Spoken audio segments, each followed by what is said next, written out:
간밤 뉴욕 증시 노예 해방의 날을 맞아서 휴장을 했고 이제 선물 시장은 일찍 조기 폐장한 상황이고 오늘 국내 증시 이제 보합권에서 출발한 이후 주춤하는가 싶더니 와 오늘 코스피가 무려 40포인트 넘게 상승하면서 3년 5개월 만에 3,000선을 넘어섰네요. 그러게요. 코스피 PBR 1배가 네.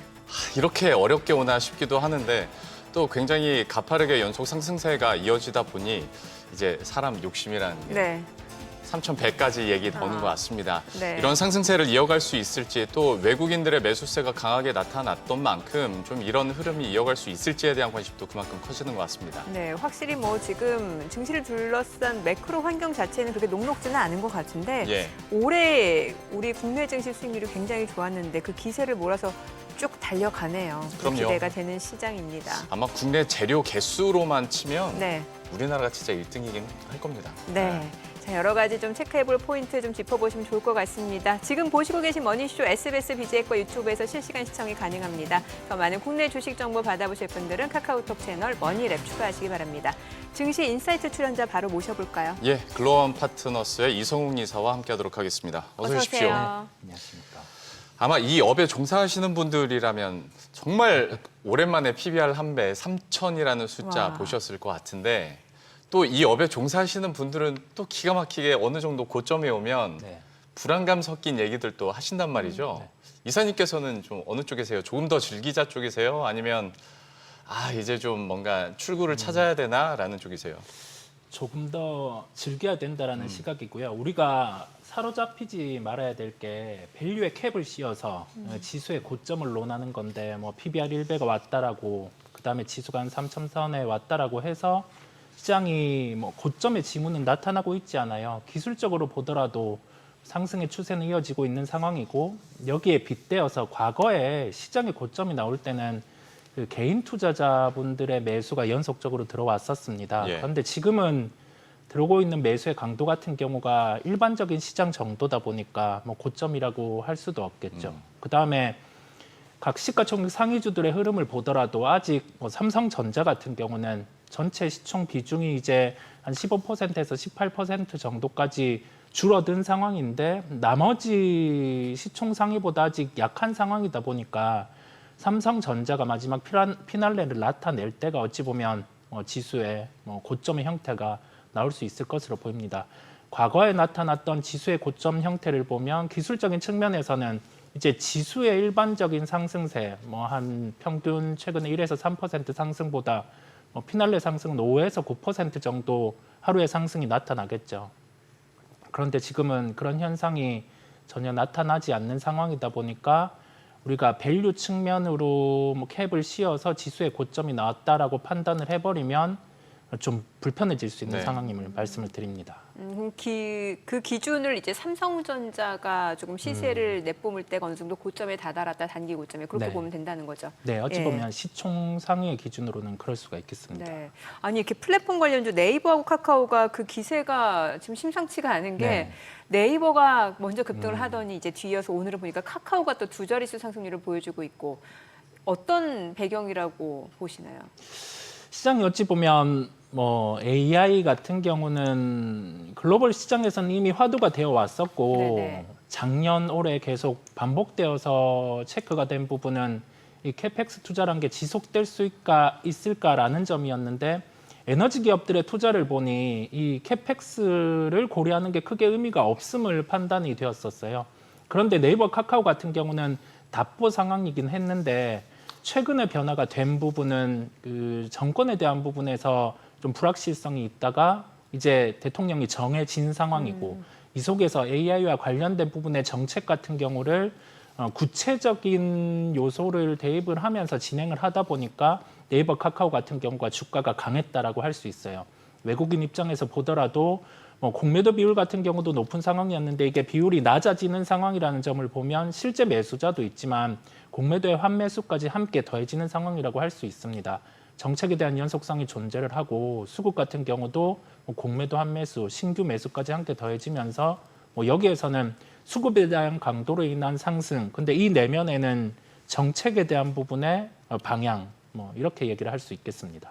사실 지금 얘기해 주신 두 종목 같은 경우에도 어떤 AI 플러스 스테이블 코인까지 사실 네네. 스토리를 엮을 수도 있는 거고 네. 이외에도 추경이랄지 정부 정책에 따라서 이런 상승 추세가 이어지는 건데 이거는 비단 뭐 네이버, 카카오뿐만이 아니라 네. 기타 다른 업종군들이나 종목군들에도 해당이 되는 것 같습니다. 근데 저도 방금 이제 마감 상황을 보니까 장 막판에 외국인이 한 2천억 원 이상 매수세를 더 확 늘리면서 네. 5,600억 원 이상 그러게요. 코스피에서 순매수를 했고 선물 시장에서도 와. 거의 3,000개가 가까운 순매수를 기록했는데 외국인들은 어떤 포인트를 가장 중요하게 보고 이렇게 적극적으로 들어오는 것인가에 대해서 역시 뭐 정책 얘기도 당연히 할 수 있겠습니다만은 어떻게 분석하십니까?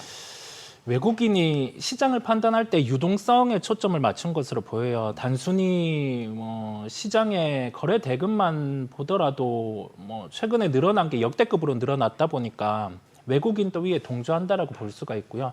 환율 흐름에 빗대어서 외국인의 수급 같은 경우는 좀 왔다 갔다 하는 면이 있었는데 이제는 네. 뭐 환율이 상승하더라도 외국인은 크게 신경을 쓰지 않는 면임을 우리가 알 수가 있습니다. 외국인 입장에서는 지금 바라보는 게 밸류의 측면에서 뭐 상법 개정이라든지 이런 부분이 진행된다라고 하면은 우리가 최근에 시장에서 겪었던 뭐 밸류업 그 부분과 함께 좀 상충돼서 지수가 상승할 수 있는 요인이다 보니까 여기에 대한 기대도 함께 존재하는 것으로 보이고요. 지금의 상승 같은 경우는 구체화된 정책의 진행이 없음에도 불구하고 우선은 기대감으로 올라왔다라는 점에서 뭐 외국인 입장에서도 추가로 좀 매수가 들어올 수 있는 여력이 존재한다라고 볼 수가 있습니다. 지금 글로벌 증시 대비 국내 증시 상승률이 월등히 높은 상황이에요. 특히 네. 올해 들어서. 네. 근데 그 부분에 대해서 이제 많은 전문가들이 최근 그 이전에 2년 동안은 우리 증시가 굉장히 못 갔기 때문에 네. 굉장히 저평가였기 때문에 이제 갈 시점이니까 가는 거다라는 해석도 있습니다만 사실 이제 정부가 좀 바뀌면서 뭔가 정책에 대한 기대감도 분명히 있을 것 같고 특히 네. 상법 개정에 대한 기대감도 있잖아요. 여기에 대해서 어떻게 보세요? 상법 개정이 지금 예정된 대로 뭐 가이드라인대로 진행된다라고 하면은 기업의 구조 개편 같은 경우는 구체화될 수 있을 것으로 네. 보이고요. 시장 안에서 언제나 뭐 발목을 잡아왔던 뭐 지주사의 할인 뭐 이 부분은 뭐 더블 카운팅 요소가 있기는 하지만은 좀 뭐 다시 재밸류를 찾을 수가 있겠고 그다음에 기업 입장에서는 상법 개정이란 게 썩 달갑지 않을 수는 있지만은 주식 시장이란 면으로 봤을 때는 뭐 지배구조 개편을 좀 앞당길 수 있는 요소도 존재를 합니다. 그러면 그 지금 상승에 대해서 강도가 더 강한 지주사들을 보면 사업회사의 형태를 띈 지주사들이 조금 더 주가의 퍼포먼스가 강함을 알 수가 있어요. 그러면 여기에 지배구조 개편까지 더해진다라고 하면은 아마 시장에서는 또 과거의 밸류에 상당 캡을 씌워서 이 정도까지는 상승할 수 있지 않을까라고 바라볼 수가 있습니다. 그러면 뭐 지금 사업회사를 보유하고 있는 주가 상승이 강한 지주사들을 보면 뭐 한화, 그다음에 뭐 두산 이런 쪽 같은 경우는 아직 뭐 기본 30에서 50% 정도까지 더 상승할 수 있는 여력이 남아 있음을 알 수가 있고요. 그다음에 사업회사의 가치가 있음에도 불구하고 평가 절하되고 있는 뭐 CJ 이런 기업들 같은 경우도 시장에 좀 화두가 될 수 있음을 말씀을 드립니다. 예, 아무래도 시간이 가면 갈수록 예전에는 시장 전반이 다 같이 올랐다면 네. 지금은 이제 섹터별로 조금씩 선택적으로 오르기도 하다 보니까 상법 개정이나 또 정부 정책 수혜 기대감으로 오르는 종목군들에 대해서도 좀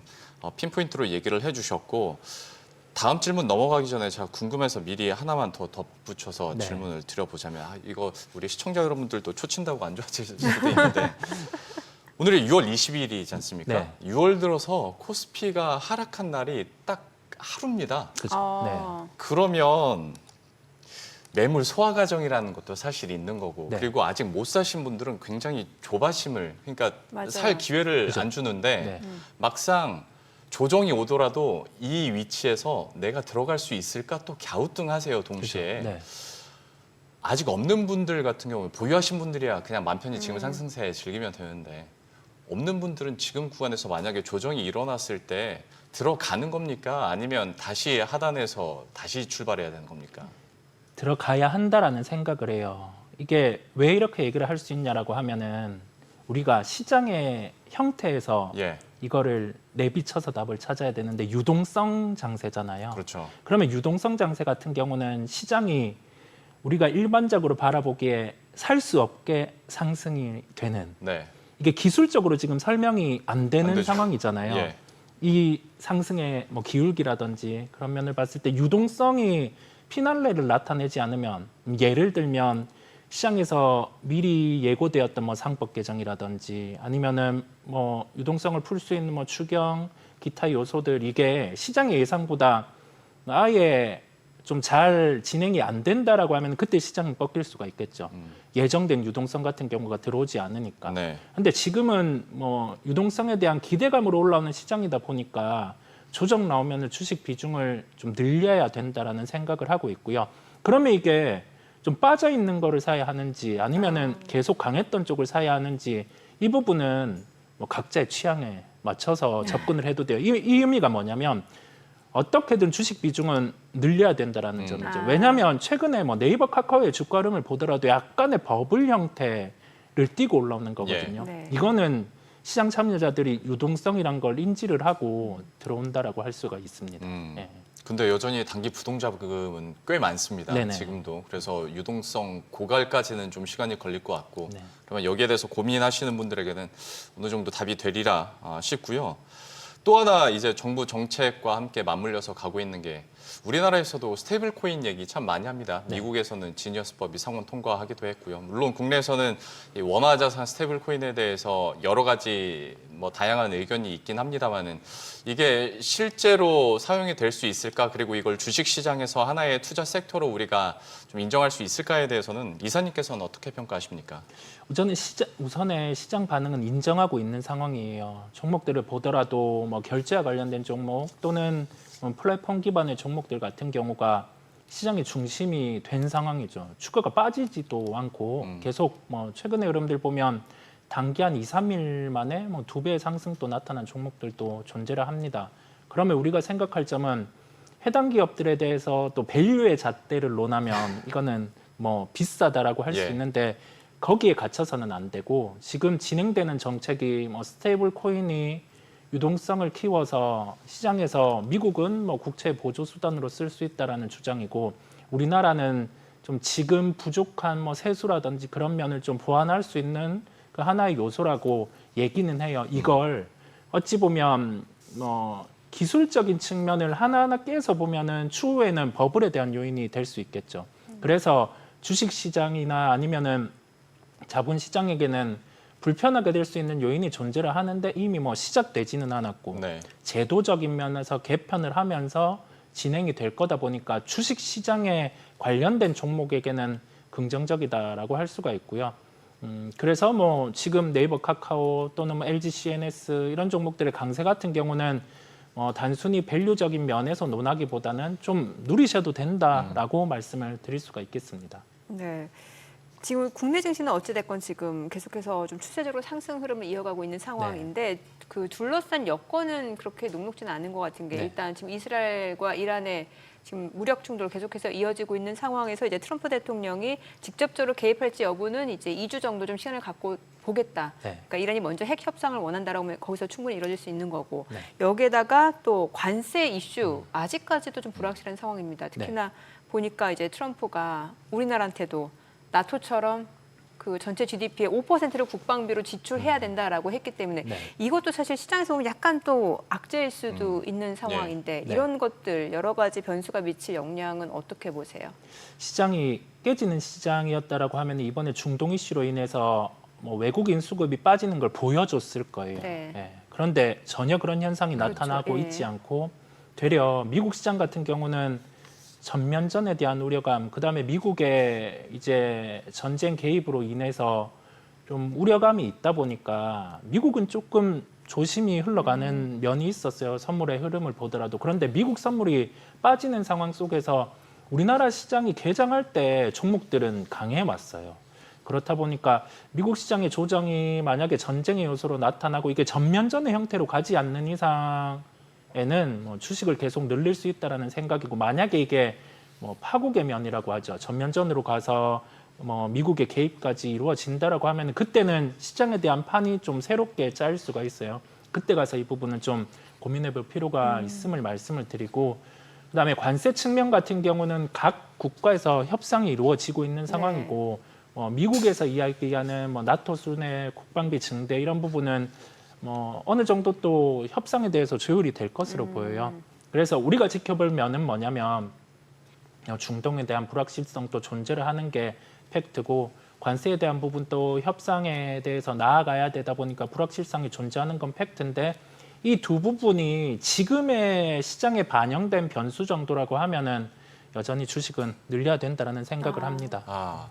근데 다만 저희가 이 지정학적 리스크에 계속 집중하는 것 중에 하나가 물론 전쟁 자체에 대해서도 불확실성이 커지는 거겠지만 네. 이에 따라서 유가 급등으로 인한 산업 전반적인 충격이거든요. 네. 그리고 실제로 JP모건에서는 뭐 이 가능성은 좀 적을 것 같긴 합니다만은 이란에서 정권 교체까지 일어난다면 네. 우리가 생각하는 그 레인지보다 더 급등할 수도 있다라는 얘기까지 나오는데 유가에 대한 앞으로의 흐름과 전망들 그리고 산업에 미치는 영향까지는 좀 어떻게 우리가 생각해 볼 수 있을까요? 유가가 만약에 경기가 좋아서 수요 측면으로 올라왔다라고 하면은 시장에서는 인플레이션에 대한 우려를 하면서 뭐 미국의 금리 인하도 진행이 안 될 거고 막 각 고민들이 있었을 거예요. 그런데 이게 공급에 대한 요인, 근데 이 공급에 대한 요인이 외부 변수죠. 중동에 대한 이슈로 인해서 단기로 반등이 나온 거다 보니까 아직은 큰 우려가 되고 있지는 않아요. 그런데 아까 말씀드린 요인을 또 한 번 더 가지고 오면 지금의 중동에 대한 변수는 시장에 반영이 되어 있고 만약에 여기에서 불확실성으로 반응을 할 때는 유가가 좀 올라오곤 한데 뭐 전면전의 형태로 간다든지 아니면은 미국이 얘기했던 뭐 2주 내에 협상이 없으면은 적극적으로 개입할 수 있다라는 점이 실제화된다라고 하면 그때는 뭐 유가는 또 다시 좀 지금의 레벨 상단을 뚫고 올라갈 수 있을 것으로 보여요. 그러면 그때는 지금 시장에 반영된 변수가 수정이 돼야 되는 상황이잖아요. 그러면 우리나라 지수에 대해서 뭐 주식 플레이 같은 경우도 수정이 돼야 되고 그때는 뭐 유가 같은 경우도 박스 상단을 뚫고 올라가면 그때는 또 불편해질 수 있겠죠. 네. 제가 사실 유가에 대해서 여쭤본 이유가 사실 이 질문 드리려고 하는 건데 원재료비가 올라가면 아무래도 기업들 입장에서는 당연히 수익성이 떨어지잖아요. 근데 우리 국내 산업이나 기업들 중에서 이 원재료비를 가격에 전가시켜서 여전히 수익성을 고수할 수 있는 부분이 얼마나 있을까에 대한 걱정 반, 전략적인 측면에서 이것도 이제는 좀 반영을 해서 전략을 짜야 되는지에 대한 궁금증 반 때문에 여쭤본 거거든요. 실제로 그러면 유가 상승했을 때 좀 이거를 방어해낼 수 있는 산업은 어디에 있다고 보십니까? 뭐 이게 원재료를 가지고 와서 제품으로 만들지 않는 기업들 같은 경우를 찾아봐야 할 것으로 보여요. 그러면 서비스가 우리 앞에서 말한 이런 서비스업 중에 제일 자유롭긴 하겠네요. 네, 뭐 시장에서 계속 봐오는 쪽, 뭐 서비스, 뭐 엔터, 무형 자산을 통해서 비즈니스를 하는 기업들 같은 경우가 뭐 시장에 초점을 맞춰서 계속 바라볼 것으로 생각이 들고요. 그렇다 보니 뭐 여러 변수 중에서 지금의 외부 변수는 뭐 중동으로 인한 유가 상승 또는 뭐 관세로 인한 시장 변동성 확대 여기에 빗겨 있는 기업을 볼 필요도 있고 아예 직접적으로 타격 입는 기업들 같은 경우를 준비를 해놓는 거죠. 만약에 이 변수 같은 경우가 지금 시장에 반영된 변수보다 더 빠르게 제거된다라고 하면은 직접 타격을 입는 업종 종목들 같은 경우가 반등이 빠를 수 있다 보니까요. 그래서 투트랙으로 이렇게 준비를 해놓으시면 되겠습니다. 이번 FMC 이제 뭐 시장 예상대로 이제 금리는 유지했습니다. 현 상황에서 그리고 이제 점도표상으로 봤을 때는 한 올해 2차례 정도 50bp 정도 인하 가능성은 열어둔 상황인데 물론 이것도 이제 지표에 따라서 충분히 달라질 수 있는 부분이고 그런데 뭐 관세라든지 지금 뭐 중동 쪽 이슈라고 생각하면은 사실 인플레이션 압력은 더 높아질 수밖에 없기 때문에 연준도 좀 지금 머리가 복잡할 것 같은데 이게 전반적으로 증시에 미치는 영향은 어떻게 생각해 볼 수 있을까요? 시장에서 올해 하반기 금리를 봤던 건 한 2회 인하 정도를 계속 그 컨센으로 반영을 하고 있었고 이게 뭐 1회 또는 뭐 지금의 스텝으로 봤을 때는 트럼프 대통령이 원하는 건 계속 그 압박을 하면서 금리를 인하하라고 하는데 파월 의장 입장에서는 나오는 데이터를 통해서 금리 결정을 할 것으로 보입니다. 그렇다 보니 지금의 상황 속에서는 뭐 금리 인하를 빠르게 단행할 필요는 없고 좀 하반기에 갔을 때 데이터를 보면서 결정을 할 것으로 보여요. 미국 시장 같은 경우는 그를 반영해서 최근에 주가 흐름이 나타나고 있는 상황이고 뭐 3대 지수 같은 경우는 다시금 전고점 부근까지 와 있기는 해요. 하반기에 어찌 보면 유동성을 결정할 수 있는 요인이 뭐 금리일 수도 있지만은 뭐 트럼프 대통령이 이 부분은 좀 뭐 압박을 통해서 풀어가든 아니면은 다른 유동성 요인을 마련을 하든 관세에 대한 부분의 불확실성을 해소를 하면서 시장을 밀어올리든 뭐 그런 대체할 수 있는 유동성을 마련할 것으로 보이다 보니까 단기에 그 전고점에 왔다는 미국의 지수 부담은 있지만 뭐 미리 미국 시장 또한 주식을 줄일 필요는 없다라는 말씀을 드립니다. 어떻게 하다 보니까 제가 자꾸 좀 직접적인 전략적인 부분 여쭤보게 네. 되는데 그러면 금리 인하 속도가 좀 슬로우 다운이 되고 네. 인하 횟수가 줄어들게 될 경우에 그러면 미국 주식 시장이나 신흥국 시장에는 이거는 굳이 호황제를 따지자면 악재 쪽에 가까울 텐데 네. 우리나라는 그래도 금리를 인하하는 방향으로 계속 가고 있단 말이죠. 네. 그러면 신흥 시장에 대한 이런 악재가 있더라도 네. 우리나라의 매력도는 상대적으로 더 높아질 수 있나? 희망으로 한번 돌려봅니다. 여기에 대해서는 어떻게 보세요? 단기로는 이게 시장에는 좋을 수 있는데 부작용이 좀 시간이 지나서는 크게 나올 수 있을 것으로 생각이 들어요. 예. 이게 그 얼마 전 보면 우리가 금리 인하를 단행할 때 환율에 대한 우려를 그렇죠. 계속 해왔잖아요. 네. 그다음에 GDP 자체 데이터도 수정이 안 되고 있는데 단순히 금리만 그러면 이게 부동산은 내버려 두는 거고 나머지는 좀 불편해질 수 있는 요인이다 보니까 그런데 시간이 얼마 안 지났는데 여전히 금리가 만약에 우리나라만 금리 인하한다라고 하면은 시장은 열광하겠죠. 유동성이 네. 풀려 있으니까. 뒤에 부작용 같은 경우는 좀 후폭풍이 있을 수 있지만 뭐 지금은 좀 뭐 미국과 나머지 신흥국과 비교를 했을 때는 좀 누릴 수 있는 상황. 다만 뒤에는 어떻게 될지는 좀 모르겠다라는 말씀을 드릴 수가 있겠습니다. 아니 그리고 지금 뭐 우리 증시가 사실은 미증시 대비로 최근에 수익률이 좋기는 한데 저는 네. 이제 궁금한 게 최근에 나온 지표 중에 여러 가지를 놓고 봤을 때는 미국 스태그플레이션 우려가 상당히 높습니다. 네. 그러면은 사실 미국이 경기가 둔화된다라고 하면 우리는 더 그럴 수 있는 거잖아요. 그런데 시장은 단순히 기대감만으로 안고 쭉 갈 수 있는지 이것도 궁금해요. 기업들 실적이 그렇게 좋아지지 않을 거라는 전망도 많기 때문에요. 맞아요. 안 좋을 수도 있어요. 예, 그렇다 보니까 지금은 유동성이 시장에 유입되니까 누리는 거고 네. 뭐 현재까지 나타난 미국의 데이터 뭐 장단기 금리 차 역선이 있었을 때는 시차가 있지만은 경기 침체는 필이 온다 뭐 이런 것처럼 다 역전 현상도 있었잖아요. 네. 그러면 어떤 시기든 경기 침체는 올 수 있는 거예요. 네. 지금 뭐 미국의 데이터를 봤을 때 뭐 스태그플레이션 이런 점이 올 수도 있는 거예요. 그 부분은 뭐 미국에서 개입을 하든 컨트롤을 하든 이루어져야 하는 건데 그것을 못 이루어낸다라고 하면은 유동성이 밀려 올려낸 우리나라 시장 같은 경우도 불편해질 수 있는 거죠. 네. 근데 그때는 팔아야죠. 네, 근데 아직까지는 유동성의 힘이 강하니 좀 더 좀 누려도 된다라는 말씀을 드릴 수 있겠습니다. 그러니까 지금으로서는 무형자산, 뭐 서비스 어쨌거나 이건 좀 너무 간 것 같긴 합니다만 PDR로 꿈먹고 지금 이렇게 기대감으로 가는 면이 있을 텐데 네. 앵커님께서도 지적을 해주신 것처럼 시장이 언젠가는 숫자를 볼 때가 올 거란 말이죠. 그렇죠. 네. 다행히 뭐 글로벌 IB 보고서들 보면 우리나라도 실적 추정치가 조금씩은 상향되고 있긴 합니다만은 말씀하신 것처럼 그게 성에 안 찬다면 좀 여기에 대한 불확실성이나 실망감으로도 올 수 있을 텐데 그러면 포트폴리오를 지금 정도에서 어느 정도 서비스나 무형지표 쪽으로는 차익 실현을 어느 정도 해두고 숫자가 잘 나오는 수출주로 약간은 비중 조절을 해놔야 되는 시점인가 미리 선제적으로 이런 고민도 조금 있긴 합니다. 실제로 반도체나 자동차가 그래서 잘 나가기도 했었고요. 네. 이 의견에 대해서는 어떻게 생각하세요?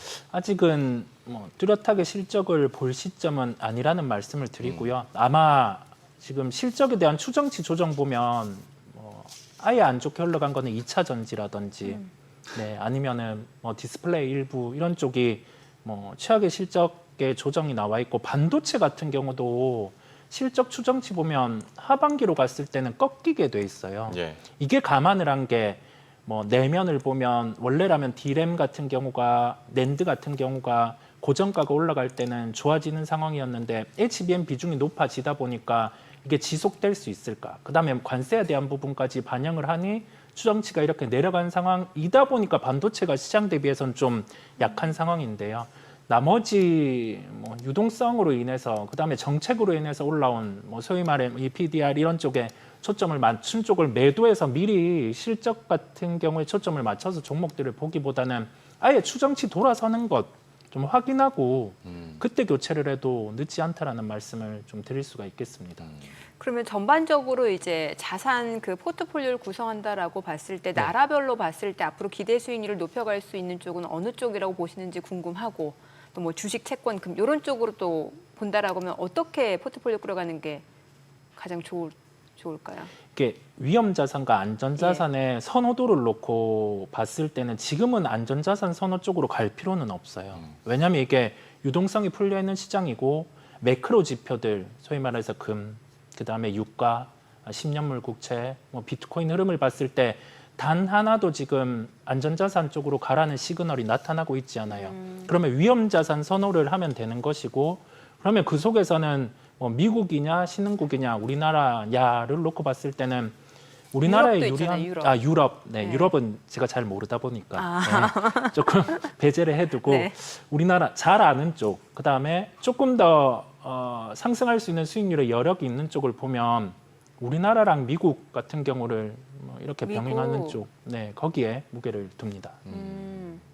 미국도 그러면은 흔히 그동안 시장 상승을 주도했던 매그니피센트 세븐이 있고 네. 그게 아닌 중소형주 러셀 2000 쪽이 있잖아요. 네. 그 중에 어느 쪽이 더 탄력적으로 올라갈 거라고 보시는 이게 거예요? 금리 내리는 강도가 강하다라고 하면 중소형으로 중소형. 가는 아. 거고요. 그다음에 성장으로 가는 거고, 금리에 대한 내리는 강도가 그냥 노멀하다라고 하면은 조금은 제조업 형태 이런 쪽을 찾아가는 게 맞는데, 지금은 뭐 금리에 대한 부분은 노멀하게 흘러갈 것으로 보여요. 네. 그러면 뭐 제조업 기반 같은 경우를 좀 찾아서 보면 되고, 핵심은 미국 쪽은 에너지 관련된 종목을 에너지? 네, 계속 좀 캐치를 해서 가야 할 것으로 보여요. 에너지도 되게 많잖아요. 네. 뭐 전통 신재생 에너지. 있고 뭐 원전 있고 많잖아요. 소형 모듈 원전 쪽, SMR 쪽. 그다음에 그 LNG 기반의 인프라 기업들, 예, 그런 쪽들을 살펴보고, 그다음에 굴삭기 기업들 같은 경우가 지금은 아직 재고가 좀 남아 있는 상황인데 하반기에 갈수록 이제 미국에서 인프라 투자 같은 경우를 진행을 할 거고, 그다음에 재건 같은 경우는 하나의 뭐 플러스 알파라고 할 수 있다 보니까 미국의 굴삭기 관련된 기업들도 찾아보시면 조금 흥미로운 포인트가 되실 것으로 생각이 듭니다. 예. 사실 저희가 너무 못 살게 구는 것 같아서 질문들을 아니 저도 한마디만 더 보태자면 네네. 그러니까 뭐 MMF나 아니면 CMA 자금에 대해서 고객 예탁금에 대해서도 저희가 며칠째 계속 강조를 하고 있고 네.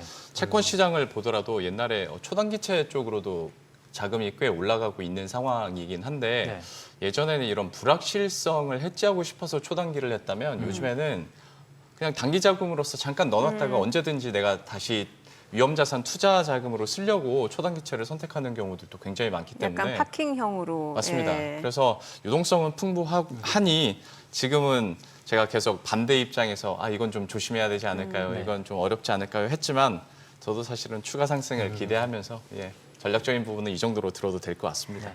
네. 그러면 오늘 여기서 좀 마무리 짓도록 할게요. 내용 잘 들었습니다. 네. 고맙습니다. 감사합니다.